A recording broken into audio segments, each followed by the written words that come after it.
Sister Wives Robyn Brown gets blasted for obsession with OG kids. Sister Wives star Robyn Brown is getting blasted for her obsession with the OG kids. Many of them have distanced themselves from Robyn and Kody Brown, and with good reason. All of the blame has been put on the OG children for being rude and disobedient during the pandemic, but the couple has yet to take accountability for their behavior. So why does fans believing Robyn is obsessed with the elder Browns? Keep reading for more details. Robyn Brown gets blasted for obsession with OG kids. During the pandemic, Kody Brown claimed he was going to do a 3-home rotation. Since he had no interest in first wife, Meri Brown, he was going between Janelle Brown, Cristin Brown-Woolley, and Robyn Brown's homes. Unfortunately, he felt that Cristin and Janelle were being irresponsible and disobedient. Kody also felt their children were not abiding by his rules. Therefore, he opted to solely stay at Robyns with her 5 children as they were loyal and obedient. Since he had been known to favor Robyn, this was just another nail in the coffin. The OG kids were used to Kody not coming around as much, but now he was never around, and it was detrimental to the relationships. After a certain point, they did not care to be around their dad. Even Robyn would interfere where she did not belong. That put a bad taste in their mouths, as they felt she controlled their father. She has maintained he cannot be controlled or tamed, but she did recently try to get Kody to reconnect with his older children. Robyn's dad was not around, so she did not want Kody to be an absentee father. Sister Wives fans are now questioning Robyn Brown's obsession with the OG Brown children. A Reddit thread was started with the OP writing this of Robyn. If I had family members that I truly believed excluded my kids and was hateful toward them and did not love them, I would cut them off and never look back. I wouldn't be obsessed with reconciliation with them. So, did other followers agree with this sentiment? A confused Brown. Robyn Brown spent all of Christmas Eve crying on her bathroom floor about how empty her home was going to be.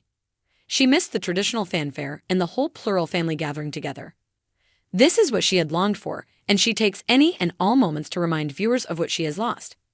Yet, there have also been reminders of how she and her children were never welcomed. So, why is she obsessing over a family that hurt her so badly? Her desire to be around them completely voids any and all of her accusations of exclusion, especially since they're seemingly all including her, even after all the divorces. She just needs a check and a storyline. The paranoid, control freak in her can't allow little Lord Fauntleroy to be around his family without her. Who would socialize and make nice with people who hate your children? Truth is not a part of this configuration. Robyn alleges she and her kids were treated so badly, but she wants them desperately. Moreover, she wants Kody Brown to reconcile and bring the kids back together, but she interfered with the kids' group text. Essentially, she is a walking contradiction, but fans have seen this from her all along. The Arizona Sun beat down on the cul-de-sac that once housed the Brown family's polygamous dream. Robyn Brown sat on her couch, clutching a mug of tea as her mind churned. Her jewelry, a mix of statement necklaces and shiny bangles, jingled softly as she fidgeted. Despite her best efforts to keep the family united, cracks had formed, and she knew she was often blamed for the fractures.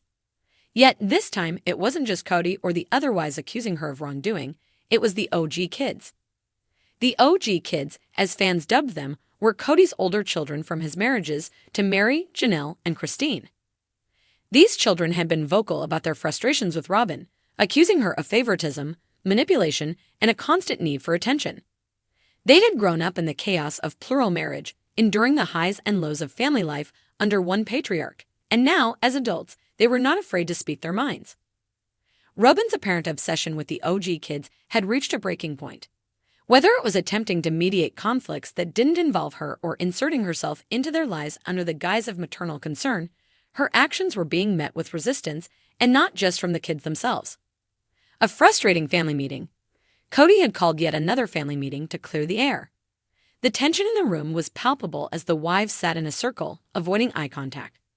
The OG kids, scattered around the living room, wore expressions ranging from exasperation to outright defiance. Cristin, freshly glowing from her new life with David Woolley, watched the scene unfold with quiet amusement. "I just want everyone to feel like we're a family again," Robyn said, her voice trembling slightly. "I love all of you kids, and I only want what's best for you." Logan, the eldest and often the spokesperson for his siblings, raised an eyebrow. "Robyn, we're adults now. Most of us don't need parenting, especially not from someone who wasn't around when we were kids. But I was around, Robyn countered, her voice rising.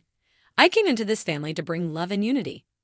You might not remember, but I tried so hard to connect with all of you. Gwen rolled her eyes. You tried so hard to connect that you ended up alienating us. Every time we had an issue with Dad, you'd swoop in and defend him. Or worse, make it about you. The room fell silent. Even Cody, usually quick to jump to Robyn's defense, seemed at a loss for words. Flashbacks and fumbles. Robyn's mind raced as she thought back to her early days with the family. She had genuinely wanted to be a mother figure to the OG kids, believing it was her role as Cody's fourth wife to embrace the entire clan. But her efforts had often backfired. There was the time she tried to discipline Hunter for staying out late, only to have Janelle tell her firmly, "Hunter is my son, Robyn. I'll handle this." Or the time she decided to host a family meeting to discuss issues with communication, which resulted in a teenage Madison storming out, yelling, "You're not my mom." As the years went by, Robyn's approach became more subtle but no less meddlesome.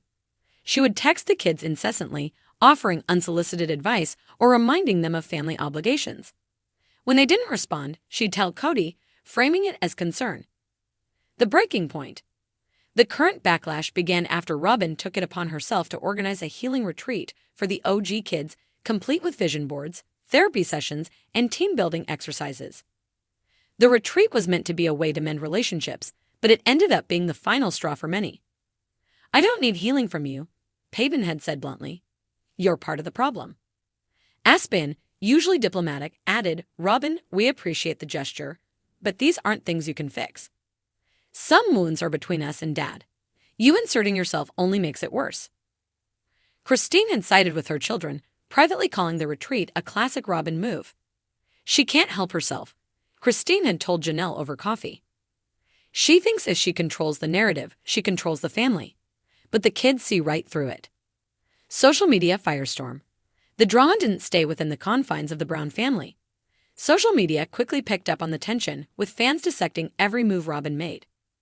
"Robyn needs to stop trying to play mom to kids who don't want her as one commenter wrote. She's so obsessed with being the favorite wife that she's ruining what little relationship Cody has left with his older kids," another chimed in. The hashtag #OGKidsVs Robyn began trending on Twitter, with memes, GIFs, and heated debates flooding the internet. Some fans sympathized with Robyn, believing her intentions were genuine but misguided. Others accused her of being manipulative, claiming she used her position as Cody's legal wife to exert undue influence over the family. The aftermath. As the meeting dragged on, it became clear that no resolution was in sight. Robyn's tears, once a powerful tool for garnering sympathy, seemed to fall on deaf ears. "You can't force us to have a relationship with you," Leon said gently but firmly. "That's something that has to happen naturally, and right now, it's not there." Robyn nodded, dabbing at her eyes with a tissue. "I just don't understand why I'm always the bad guy," she whispered. "Maybe because you make everything about you," Gwen muttered under her breath. Cristin couldn't suppress a chuckle, earning a sharp glare from Cody. "What? She's not wrong," Cristin said unapologetically. Moving forward. After the meeting, the family dispersed, each person retreating to their own corners of the cul-de-sac, or, in Cristin's case, back to Utah, where David Woolley waited with open arms. Robyn sat alone in her living room, staring at the retreat pamphlets she'd worked so hard to create. For the first time, she wondered if her efforts to connect had done more harm than good. Cody entered the room, his face a mix of frustration and exhaustion. "Maybe you should give them some space," he said cautiously. "Space?" Robyn repeated, her voice cracking. "That's the last thing we need. Space is what tore this family apart in the first place." But deep down, even Robyn knew that space might be the only thing that could begin to heal the wounds she'd unintentionally deepened. Epilogue.